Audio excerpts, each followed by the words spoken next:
Hello viewers, আসসালামু আলাইকুম। সবাই কেমন আছেন? আমরা ভালো আছি আলহামদুলিল্লাহ। আজকে আপনাদের সামনে নতুন একটা ভিডিও নিয়ে চলে আসলাম। ধনিয়ার পাতার চপ, এটা খুবই টেস্টি সুস্বাদু। প্রথমে ধনিয়া পাতাগুলো ধুয়ে নিয়েছি, নিয়ে সুন্দর করে পানি ঝরিয়ে নিয়েছি। নিয়ে এবার একটা বোলের মধ্যে বেসন দিয়ে দিয়েছি।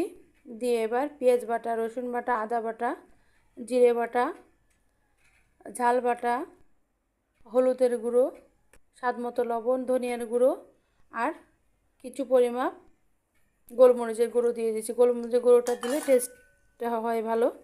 এবার এগুলো সুন্দর করে হাত দিয়ে সুন্দর করে চটকে চটকে মাখাবো। যত মাখানো হবে তত ধনিয়ার পাতা চপগুলো খেতে ভালো লাগবে। এবার চুলায় প্যানটা বসিয়ে দিয়েছি, দিয়ে তেলটা গরম করতে দিয়েছি। আর এভাবে আমি ধনিয়া পাতাগুলো ধরে এভাবে দিয়ে দিয়েছি তেলের উপরে, দিয়ে উল্টিয়ে পাল্টিয়ে ভেজে নিয়েছি। দেখেন কত সুন্দর, কত